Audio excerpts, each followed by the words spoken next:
Welcome back. My name is Dean VanEvery, Associate Pastor at Grand Avenue Baptist Church here in Ames, Iowa. So this is part 3 of a little series on the doctrine of divine simplicity.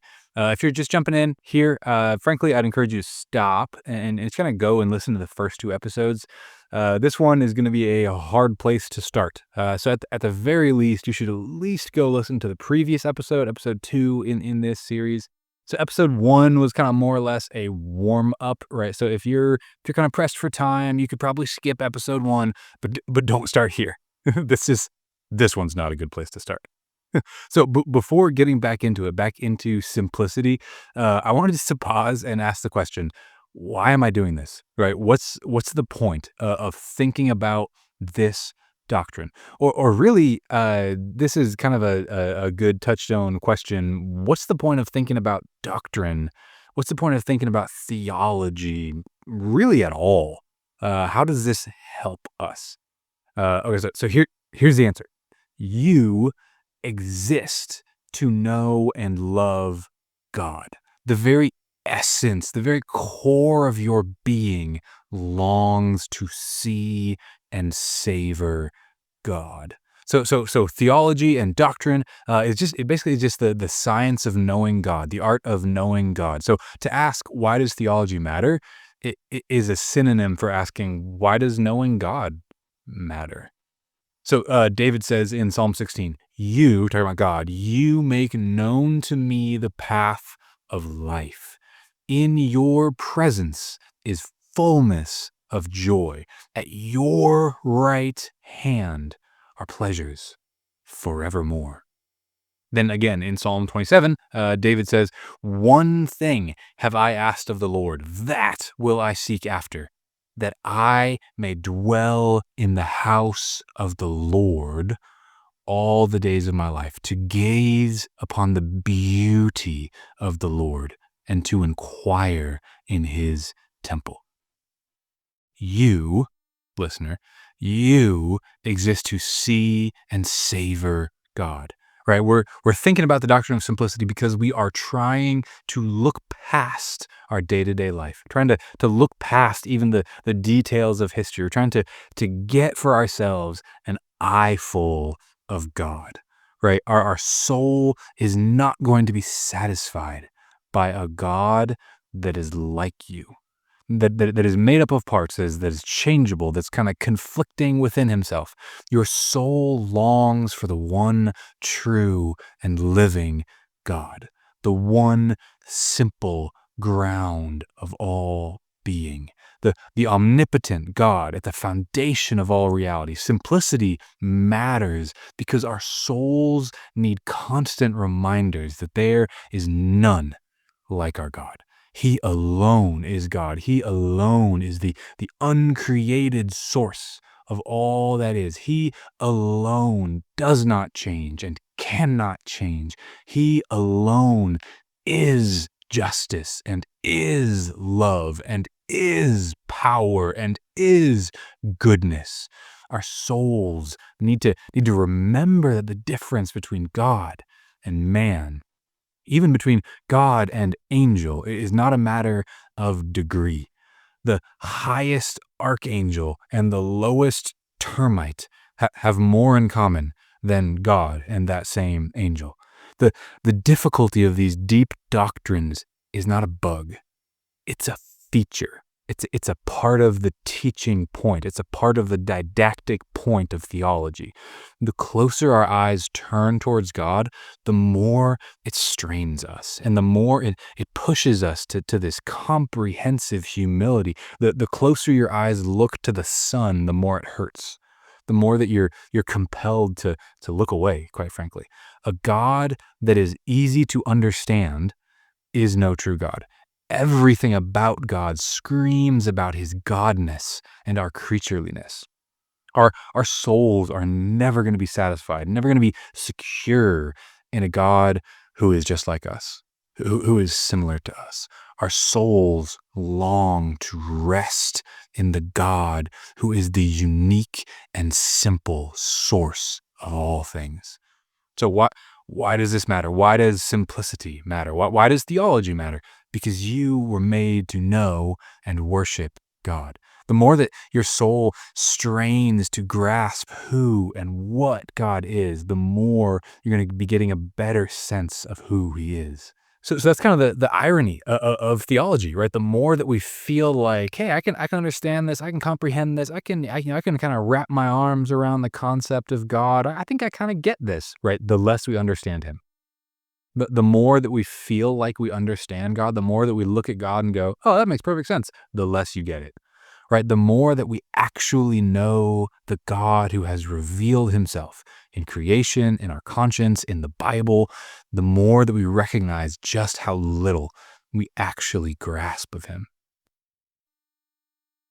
Okay, so that's why we're doing this. That's a little bit of why this matters. We're really it might not feel like it, doesn't seem like it at every moment in these episodes, in these discussions, in studying any of these kind of deeper topics. But really, when we're getting towards the doctrine of simplicity, we're really getting towards the purpose that you were made for. The purpose of knowing and worshiping and delighting in and contemplating your Creator, your Sustainer, your Redeemer, your God. So that's why. That's why this matters. It's not some kind of intellectual academic exercise. It's kind of fun to spin these plates on the stick. Oh, look at these kind of fun terms that I know. No. This is about finding that which satisfies your soul. Really finding Him who satisfies your soul. So that's why we're doing this. Okay, let's jump into it. Divine simplicity. Here we go. This one again. We're gonna try to dig a little bit deeper. We're gonna try to do a little bit more of a kind of starting from your life as lived. We're gonna try to walk the slow and subtle path towards simplicity. Hopefully, you'll kind of start to see as we go along.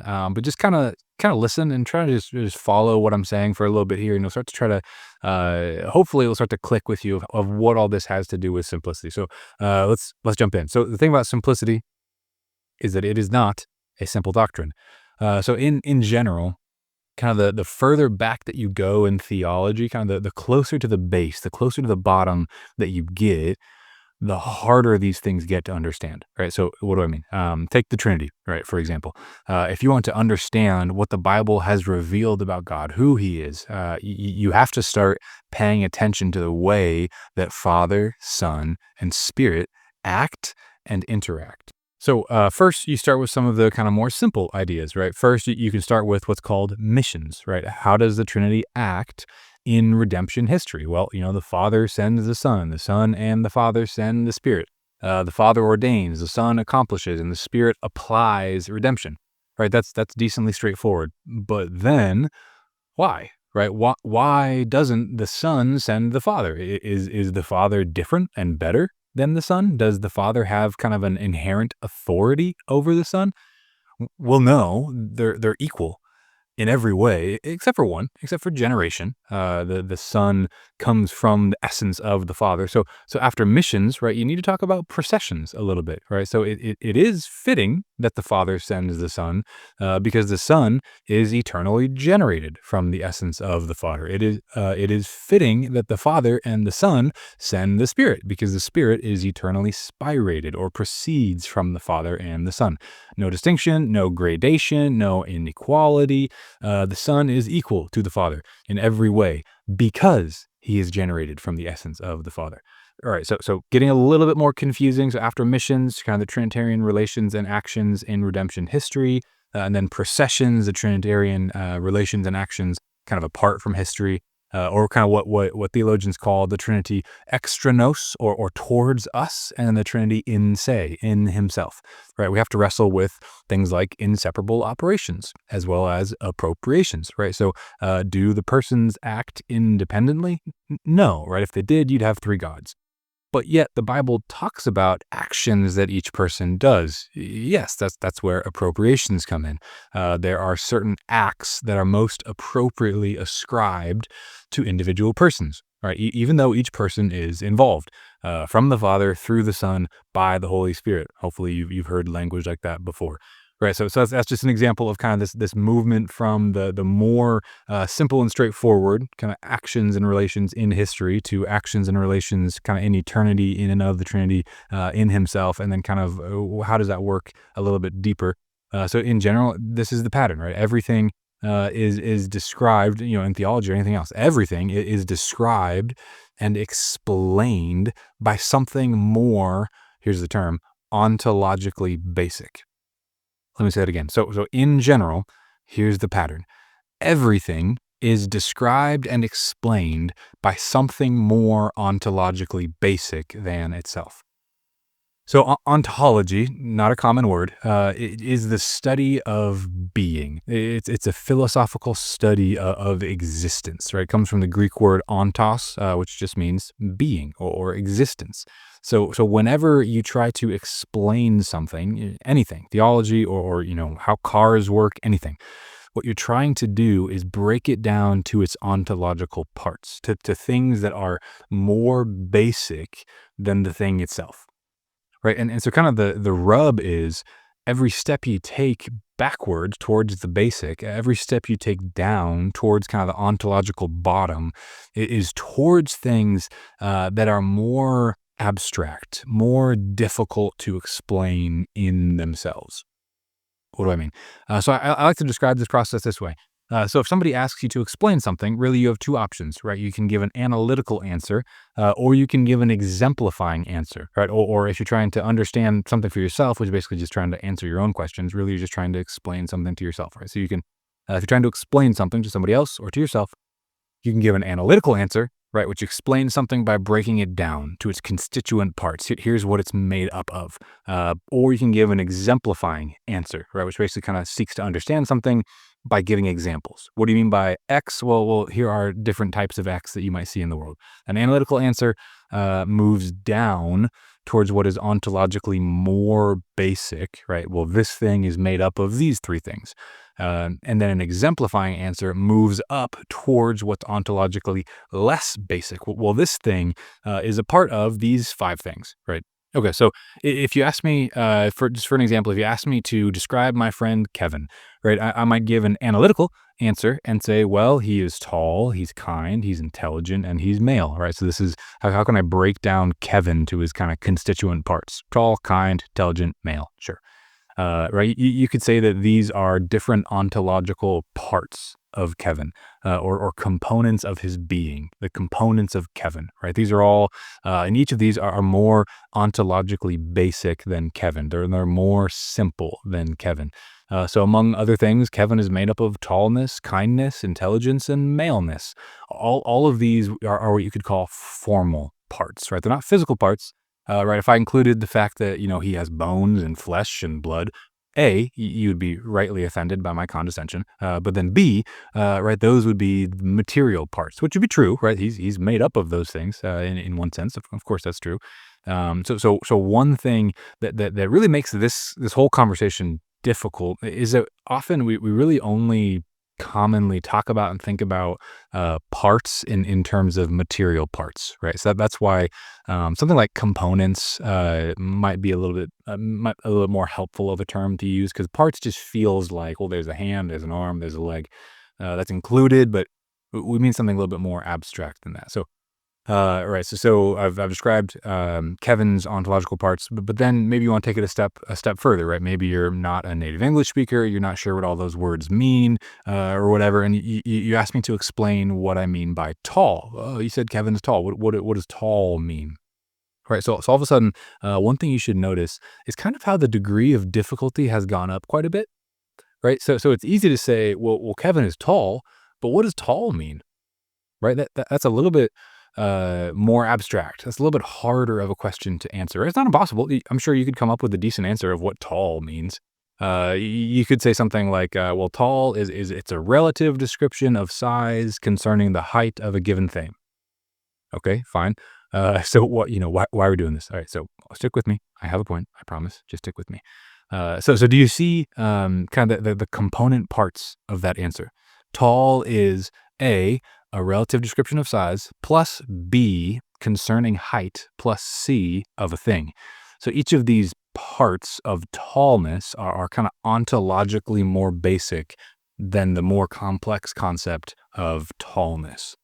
So let's take it another step towards the ontic base, right? What is size, right? If tallness is a relative measure of size, What is size? Oh, okay, that's, fair question, interviewer. Size is the physical dimensions of a thing. Okay, fine. What are dimensions? Well, dimensions are a measure of extension in space of a thing. Well, okay, let's do another one. What is a thing? Well, now we're getting very close to the bottom, I suppose. A thing is a finite instantiation of being. Okay, well then, what is being?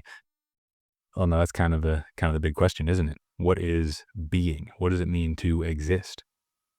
So what's the point, right? In an effort to describe Kevin, it took 5 steps to get to the basic question of what does it mean to exist? What is being? Okay, so then what did you notice in this? So each step got progressively more abstract and a little bit harder to conceptualize, right? Tall, Kevin. We can then say Kevin is tall. Makes good sense. What's tall? Oh, tall is a certain measure of size. Well, what's size? Oh, that's interesting. It's a measure of dimensions. Well, what are dimensions? Oh, interesting. Right? It gets a little bit harder to conceptualize, right? Each step more move towards what's more ontologically basic and also a little bit harder to wrap your mind around. So the same idea applies for the Trinity, right? The farther towards the base you get, the harder it is to wrap your mind around it. And the same principle applies in things like the incarnation. The more you try to explain something, the more ontologically basic your answers have to get. So, what does this have to do with divine simplicity? If you're still listening, maybe you're asking that question. What does this have to do with divine simplicity? Everything. So divine simplicity is the affirmation that God himself is the most ontologically basic thing there is. There is nothing behind God that can be used to describe God. God has no parts. There's nothing that makes up God. God himself is underneath being, existence itself. So this is why divine simplicity is so hard to explain. The way of analysis, right, going kind of ontologically under it, is just closed. That there is no under divine simplicity. There is nothing behind the simplicity of God that I could use to explain it. So circle back to Kevin. Imagine I told you he's tall, and you asked me what tall means, right? But instead of giving you an analytical answer, moving down ontologically, I decided to answer with exemplification, or kind of moving up ontologically. What are other things that are tall? So I might say, well, mountains are tall, and trees are tall, and well, skyscrapers. Those are all tall.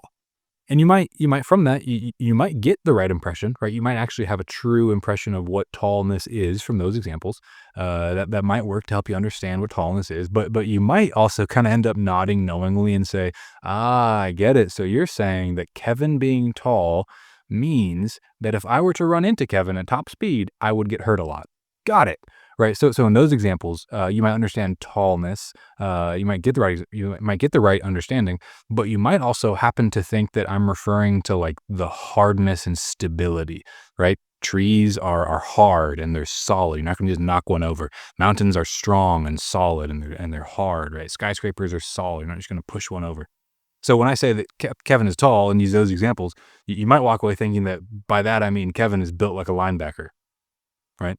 So that's kind of the weakness of exemplification for explanation. When you move up ontologically, you just kind of lose some of the precision in how you can explain things and describe things. Moving up ontologically can never quite achieve the understanding you're trying to get to without kind of eventually moving back down. So moving ontologically down means that we're asking what something is made of. What is it composed of? But moving up ontologically, we're asking what sorts of things are made up of this thing, right? So now the problem is that divine simplicity means that we can only describe God by moving up ontologically, right? And in one sense, this is the basic grounding of divine incomprehensibility. We can't get behind God to explain him or understand him. So this gets to kind of one of the main difficulties of simplicity. One of the big payoffs of divine simplicity is that when we use different attributes to describe God, what those descriptions are pointing to is just God himself. And so, they all fundamentally point to the same thing. right? There are a few ways that you can say that. One is simply to say, all that is in God is God, right? Which just means that God's justice, God's love, God's knowledge, God's will, God's existence, his power, his goodness, his beauty. In God, all of these refer to the exact same thing, right? Namely, the undivided essence of God. Now, so often this trips people up. This really confuses people. Why? Right? Well, because it's confusing. But because basically the people, it's hard to get straight on just exactly what I'm saying by that, right? So in us, attributes like that are moves down, right, towards what's more ontologically basic. What's the component parts of us. But for God, there moves up towards what is less ontologically basic. So some people will hear that, right? God's justice is his love, is his power, is his knowledge, etc. And we'll kind of think that basically what we're saying is that there is no difference between justice, love, power, knowledge, and all the rest, right? And therefore, they're just kind of meaningless words when we talk about God. They'll hear those as if they were basically ontological parts in God, more basic than God, but they just happen to all be the same thing. And that's just not right. That's just not what I'm saying. That's not what simplicity teaches, right? In other words, you'll get confused by simplicity if you think that justice and love are to God what tall and male are to Kevin, right? If you think that they are these constituent parts of God. In reality, justice is to God what tree is to tall, right? Justice is to God what tree is to tall. God is more basic than justice, and tall is more basic than tree. So here's the big difference. I'm not really going to dig into this a ton. Don't need to make this a lesson in metaphysics, but I do need to kind of say it just to dot my I's and cross my T's. Here's the difference. Where tree, mountain, and skyscraper are all tall plus a lot of other things, justice, love, power, and all the rest are God minus a bunch of other things. Right? Tree is tallness plus a bunch of other things. But justice is basically kind of a flat, one-dimensional portrait of God himself. So probably the best image for this, again, just a metaphor, just an analogy, but probably the best kind of physical representation of this is what happens when white light passes through a prism, right? All those colors, they are there in the white light. They're just as undifferentiated. They all point to the same thing. So you could look at that white light and say that is red, that is blue, that is green. In a sense, it's true, but in and of itself, it's all white, right? All those colors are really there. They're just the one undivided white light. It's a helpful image. It's just an image, just a metaphor. Don't try to press it too far. But that's kind of like what we're getting at, right? On the one side, you see all these different colors, but on the other side, you say, if you didn't have a concept for white, you could say this light is all these colors, and it would be true in a certain sense. So, right, we can say God is love, or God is light, God is justice, or God has wisdom, has power, has knowledge. And so far as kind of human language goes, that's both true and meaningful. But if we deny simplicity and say that God is really composed of these various attributes in the same way that we are composed of various attributes, then, like I mentioned in the last episode, we deny creation ex nihilo and make God a creature. Something composed of something else more basic than himself. So perhaps kind of a bit more accurately how we could talk about God's attributes instead of saying God has justice, love, power, and knowledge. We could say the concept of justice is a one-dimensional flattened expression of the undivided essence of God. And love is a different one-dimensional flattened expression of the undivided essence of God. And power is another one-dimensional flattened expression of the undivided essence of God. And knowledge is yet another one-dimensional flattened expression of the undivided essence of God. So at a human level, when we talk about the various attributes of God, we're referring to different things, at least in our experience, at least in God's actions towards us. But in God, what we're referring to, what those concepts, those attributes ultimately point to is all the same. It's all just the one undivided essence of God. Whatever we say about God to explain God is ontologically posterior, ontologically less basic than God himself. So this is helpful for us in our experience of God, right? This is why God's attributes can never be in tension with each other, right? Do you see why, right? Because In God, they aren't even really distinct from each other. In us, our justice and our love might really be in tension, right? In us, our knowledge and our power might really be in tension. What we know and what we can do might be at odds with each other. But in God, they aren't even really distinct. That's why in the gospel, God doesn't, set aside his justice to satisfy his mercy. It's all just the one essence of God acting. Or again, this is why we can take comfort in God's providence in hard circumstances, right? God's love for us and his goodness and his wisdom are never threatened or at odds with his will and his power. Whatever God's will decrees and his power actualizes, right, in history and your own life also flows out of his love, his wisdom, and his goodness, right? Do you see why? Because in God, his will and his love are one. They are both the undivided essence of God himself. That there is no tension in God. His attributes cannot be in tension. They cannot compromise or even push on each other. Okay, so this is the basic idea. Simplicity is a function of creation ex nihilo. Talked about that last time. If God is the total source, the total creator of all that is not God, everything that is not God is made by God, then God must be ontologically basic. There can be nothing more basic than God, nothing behind God or under God that comprises and makes up God. If God is not ontologically basic, then he is not the source and creator of all that is not God. And thus, creation ex nihilo will be false. All right, let me collapse that a little bit. If creation ex nihilo, creation out of nothing, is true, and it is, read your Bible, then simplicity is true. And if simplicity is false, then creation ex nihilo is false. Okay, so that on that note kind of wraps up our content for today. I'll come back next week really just with some historical and biblical contours of this doctrine. Really, my goal for this next episode, this last episode, just to give you kind of some historic handles and really just a sense of how significant and how universal this doctrine is. We're going to look at some Lutherans, we're going to look at some Protestant Reform guys, we're going to look at some patristics, some ancient church fathers, we're going to look at some medievals. Right, as you can see, this is everywhere, and this is a big deal. So I don't want to promise that this is going to really tie up loose ends. It probably won't. More than likely, it's going to give you more questions than it will answers. But sometimes that's just where you need to start. So that's what we're going to try to do. So I'm looking forward to that one. I think there's some good stuff in there. Look at some good theologians from history. So I'm excited for it. Anyways, until next time.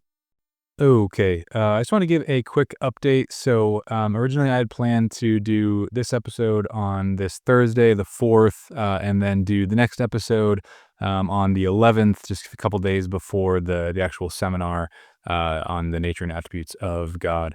But that last episode expanded a little bit, substantially. So I'm actually going to be breaking that up into smaller parts. So what that means is I still want to get it all out before the seminar.